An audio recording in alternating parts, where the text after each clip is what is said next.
Sir, phone tapping కేసులో కేసీఆర్కి నోటీసులు ఇచ్చింది సిట్. ఈ విధంగా నోటీసులు ఇవ్వడం ద్వారా ఫోన్ ట్యాపింగ్ కేసు అనేది తుది దశకు చేరింది అనుకోవచ్చా? అండ్ దీనివల్ల టీఆర్ఎస్కి జనంలో సానుభూతి వచ్చే అవకాశం ఉంది అంటారా? ఒకవేళ కేసీఆర్ ఈ ఫోన్ ట్యాపింగ్ కేసులో పోలీస్ స్టేషన్కి వెళ్ళి నిందితునిగా స్టేట్మెంట్ ఇస్తే అది ఎవరికి అడ్వాంటేజ్, ఎవరికి డిస్అడ్వాంటేజ్ అని మీకు అనిపిస్తోంది? Phone tapping case KCR BRS చుట్టూ తిరుగుతోంది. చివరకు ఫైనల్గా కేసీఆర్ అరెస్ట్ కూడా దారి తీస్తుంది అని రాజకీయ వర్గాల్లో వస్తున్న అంచనా అది. ఎందుకంటే కేటీఆర్ను, హరీష్ రావును, సంతోష్ రావును విచారించారు. ఈ విచారణ సమయంలో పదే పదే పెద్ద ఆయన అంటూ పదం వినిపించింది. ఆర్ఎస్ ప్రవీణ్ కుమార్ను కూడా విచారణకు పిలిచారు. ఇక కొత్తగా విచారించడానికి ఇంకెవరు లేరు ఇక. సో అందువల్ల ఇక ఆ పెద్ద ఆయనను విచారించడానికి పిలుస్తారా అని. ఇప్పుడు కాళేశ్వరం కేసులో కూడా కేసీఆర్ను విచారించేదాకా కూడా ప్రాసెస్ కంక్లూడ్ కాలేదు. కేసీఆర్ని విచారణకు పిలిచారు, అరెస్ట్ చేస్తారేమో అని చర్చలు జరిగాయి. సడన్గా రాష్ట్ర ప్రభుత్వము కాళేశ్వరం కేసును సిబిఐకి ఇచ్చేసింది. సిబిఐలో ఉలుకు లేదు, పలుకు లేదు. కేసు ఏమైందో ఎవరికి తెలియదు. ఇప్పుడు ఈ టెలిఫోన్ ట్యాపింగ్ కేసులో కూడా కేసీఆర్ను పిలవడంతో ఈ కేసు ఒక కొలిక్కి ఏదో ఒక కంక్లూషన్కి వస్తుంది అని అంటున్నారు. మరి కేవలం పిలవడమేనా, లేకుంటే ఆయనే ప్రధాన నిందితుడిగా ఫ్రేమ్ అయి అరెస్ట్ చేస్తారా అని.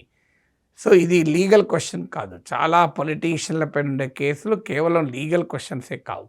అవి ఖచ్చితంగా పొలిటికల్ డెసిషన్సే. ప్రభుత్వాలు తీసుకునే రాజకీయ నిర్ణయాలపైన ఆధారపడి ఉంటుంది. ఇప్పుడు చంద్రబాబు నాయుడును అరెస్ట్ చేశారు ఈ స్కిల్ డెవలప్మెంట్ కేసులో. సో అప్పుడు Jaganmohan Reddy it was a political decision. So arrest చేయడం వల్ల తనను జైల్లో పెట్టడానికి ఆనాడు కాంగ్రెస్తో కలిసాడు చంద్రబాబును ఆరోపించాడు. చంద్రబాబును జైల్లో పెట్టడం ద్వారా తన కసి తీర్చుకోగలిగాడు.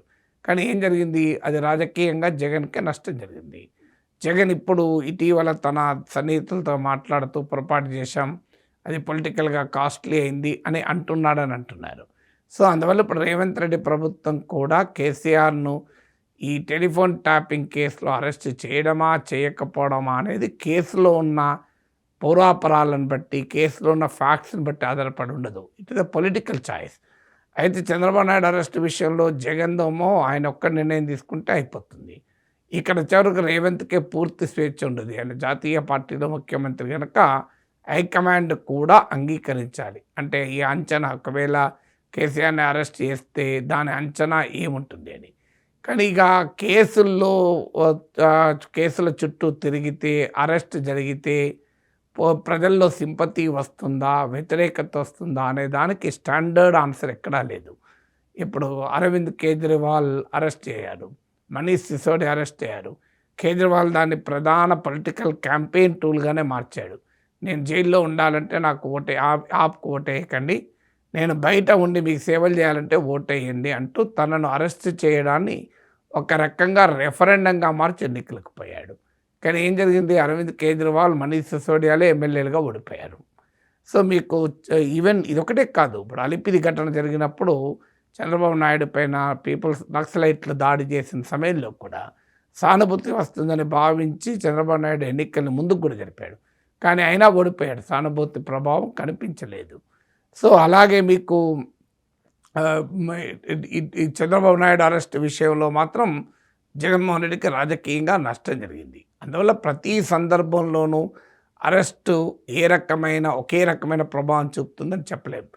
అప్పుడున్న పొలిటికల్ కాంటెక్స్ట్ని బట్టి, ప్రజల మూడ్ను బట్టి, అధికారంలో ఉన్నవారు ఉండే యాంటీ ఇన్కంబెన్సీ, ప్రో ఇన్కంబెన్సీని బట్టి, ఆ అరెస్ట్ అవుతున్న అపోజిషన్ లీడర్కు ప్రజల్లో ఉండేటువంటి పరిస్థితిని బట్టి ఇలాంటి అనేక అంశాల ఆధారంగా డిసైడ్ అవుతుంది. అందువల్ల ఏదో అరెస్ట్ అయితే సానుభూతి ఖచ్చితంగా వస్తుందని రాదు, ఖచ్చితంగా రాదని రాదు. ఇప్పుడు రేవంత్ రెడ్డిని కేసీఆర్ అరెస్ట్ చేశారు జైలు. ఓటుకు నోటు కేసులో ఏమైంది? రేవంత్ రెడ్డి ముఖ్యమంత్రి బయటకు వచ్చాడు. సో అందువల్ల ప్రతి సందర్భంలోనూ ఒకే రకమైన రిజల్ట్ ఉండదు. ఆయా సందర్భాలను బట్టి రిజల్ట్ ఉంటుంది. కాస్త వ్యక్తిగతమైన అంశాలు కూడా ఉంటాయి ఇందులో. ఇప్పుడు జగన్ను కాంగ్రెస్ ప్రభుత్వం అరెస్ట్ చేసిన సమయంలో చంద్రబాబు నాయుడు కాంగ్రెస్తో కుమ్ముక్కాడని జగన్ భావించాడు. అందుకే ఆ కసి తీర్చుకోవడానికి చంద్రబాబు నాయుడు అరెస్ట్ చేశాడు. అమిత్ షాను చిదంబరం హోమ్ మినిస్టర్గా ఉన్నప్పుడు అరెస్ట్ చేశాడు. అమిత్ షా హోమ్ మినిస్టర్ అయ్యాక చిదంబరం జైలుకు పంపాడు. ఇప్పుడు రేవంత్ రెడ్డిని కేసీఆర్ ముఖ్యమంత్రిగా ఉన్నప్పుడు జైలుకు పంపాడు. ఇప్పుడు రేవంత్ రెడ్డి కూడా ఆ ప్రతీకారం తీర్చుకోవాలనుకుంటే కేసీఆర్ని జైలుకు పంపాలి. సో అందువల్ల ఈ పొలిటికల్ రాగద్వేషాల బట్టి నిర్ణయాలు ఉంటాయి, కానీ అదే సమయంలో రాజకీయ అంచనాలను బట్టి కూడా నిర్ణయాలు ఉంటాయి. అంటే ఈ పని చేస్తే ఏ రకమైన పరిస్థితులు ఏర్పడతాయి అన్నది కూడా ఫ్యాక్టర్. ఇప్పుడు చంద్రబాబు నాయుడు జగన్ అరెస్ట్ చేసిన సమయం ఏంటి? అప్పటికే జగన్మోహన్ రెడ్డి ప్రభుత్వం పైన తీవ్రమైన వ్యతిరేకత ఉన్న సమయంలో అరెస్ట్ చేశాడు. దాంతో అది చంద్రబాబు నాయుడుకు అనుకూలంగా మారింది. అరవింద్ కేజ్రీవాల్ అరెస్ట్ ఏమో ఆయన పట్ల తీవ్ర వ్యతిరేకత ఉన్న సమయంలో అరెస్ట్ అయ్యాడు. అందువల్ల అది సానుభూతి తేలేకపోయింది. ప్రజల వ్యతిరేకత అప్పటికే యాంటీ ఇన్కంబెన్సీ బలంగా ఏర్పడి ఉంది కనుక అరవింద్ కేజ్రీవాల్ అరెస్టు ప్రో ఇన్కంబెన్సీని క్రియేట్ చేయలేకపోయింది. అందువల్ల గివెన్ పొలిటికల్ కాంటెక్స్ట్ ఏది అన్నది లాభమా నష్టమా అన్నదాన్ని నిర్ణయిస్తుంది.